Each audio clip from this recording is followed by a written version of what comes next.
Gue yakin lo baru pernah dengar cerita ini. Jadi ada sebuah desa, dimana kalau lo bertamu ke rumah orang tapi cuma ketuk-ketuk pintu, lo nggak bakal dibolehin masuk. Bahkan bisa-bisa lo malah dimarahin. Cerita ini terjadi pada tahun 1991 di sebuah desa di Jawa Tengah. By the way, ini cerita yang populer banget di sekitar kalangan masyarakat situ. Jadi desa ini sebut saja Desa Kauman. Pada tahun 1987 ada pembangunan bendungan yang memakan beberapa desa dari 2 kecamatan. Sebagian besar desa-desa itu sekarang sudah lenyap jadi hamparan air. Tapi untungnya, Desa Kauman cuma separuhnya aja yang dibeli sama pemerintah untuk dijadikan bendungan. Singkat cerita, warga Kauman yang tanahnya ikut dibeli pemerintah ini mau nggak mau harus pindah tempat tinggal. Oh iya, warga Kauman yang pindah ini nggak sedikit ya, tapi ada puluhan kakak waktu itu. Kebanyakan warga Kauman yang pindah ini pindahnya nggak jauh dari lokasi mereka awalnya gitu. Jadi paling cuma 500 meter ke arah utara bendungan.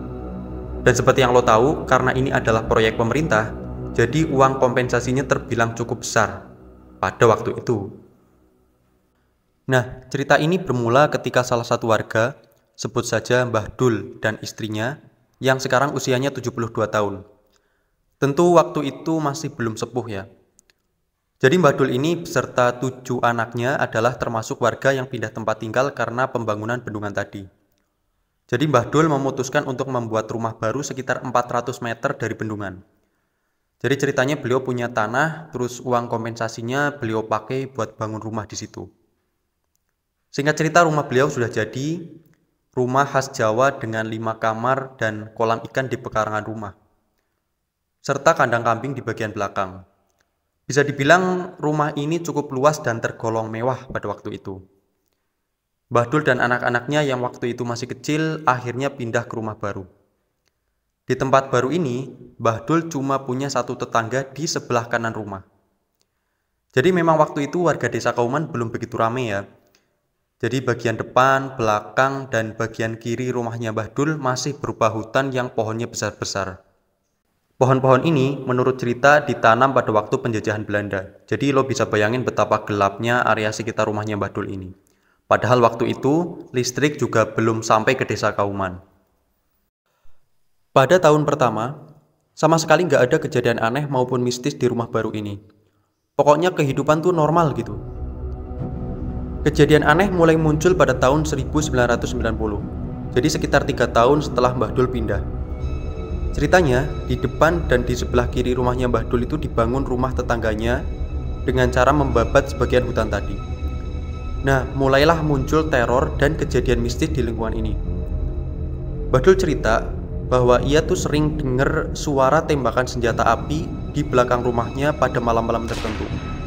Dan ini gak hanya Mbah Dul yang dengar, tapi tetangganya juga dengar dan itu jelas banget suaranya. Gak hanya itu, pada suatu malam, Mbah Dul dan istri serta anaknya itu sudah pada tidur semua. Tiba-tiba dari dalam kamarnya Mbah Dul mendengar pintu ruang tamu tuh terbuka dan tertutup sendiri. Lo tahu kan suara pintu yang seret gitu? Dan ketika Mbah Dul ngecek, ternyata pintunya tuh masih terkunci rapat. Nah, 2 kejadian ini terjadi berulang kali selama beberapa bulan. Ini baru suara ya. Puncaknya, pada suatu malam di tahun 1991, waktu itu malam Jumat, Mbah Dul sama keluarganya tuh lagi santai-santai dengerin radio. Anak-anaknya juga lagi belajar pakai lampu minyak tanah gitu. Waktu itu sekitar pukul 9 malam. Tiba-tiba mereka dengar ada orang ketuk-ketuk pintu beberapa kali. Tanpa pikir panjang, istrinya Mbah Dul langsung bukain pintu. Nah, pas dibuka, istrinya Mbah Dul tuh teriak sekencang-kencangnya. Ternyata di depan rumahnya Mbah Dul tuh ada sesosok makhluk yang tinggi, besar, berbulu, lagi berdiri di depan pintu.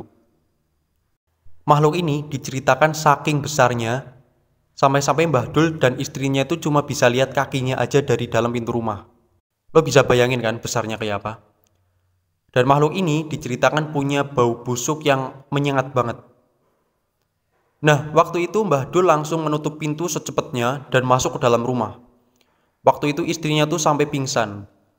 Akhirnya Mbah Dul manggil tetangganya untuk membantu istrinya yang gak sadarkan diri. Beliau juga manggil beberapa warga untuk sekedar menemani mereka jaga-jaga kalau ada kejadian serupa. Itu baru Mbah Dul ya. 3 hari setelah penampakan di rumah Mbah Dul, Pak Kianto, yang rumahnya di sebelah kanannya Mbah Dul, mengalami kejadian yang sama persis. Pada jam 10 malam, ada orang ketok-ketok pintu, dan pas dibuka ternyata ada kaki raksasa berbulu dengan bau busuk yang menyengat banget. Tambah hebohlah warga desa Kauman. Akhirnya, waktu itu diadakan ronda malam dan pengajian di rumah-rumah warga. Dan bener, ternyata selama seminggu ke depan nggak ada teror raksasa itu lagi. Ya udah, akhirnya kegiatan ronda malam dan pengajian pun dihentikan. Pada malam ke-8, teror raksasa ini terjadi lagi.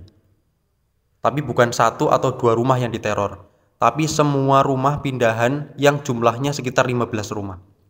Lo bisa bayangin tuh, dalam satu malam ada 15 rumah yang diteror sama raksasa ini. Dan semua warga mengaku mendengar pintu diketuk, dan lo udah tahu siapa yang di balik pintu. Teror ini akhirnya hilang sendiri pada tahun 1993 ketika listrik itu udah masuk ke desa Kauman. Nah, belajar dari teror ini, akhirnya warga bersepakat untuk tidak membuka pintu kalau ada yang mengetok-ngetok pintu di malam hari. Jadi kalau lo pengen bertamu ke rumah orang, paling nggak lo harus mengucapkan salam atau permisi. Kalau lo cuma ketok-ketok pintu, dijamin nggak bakal dibukain sama pemilik rumah. Dan tradisi ini masih berlanjut sampai sekarang.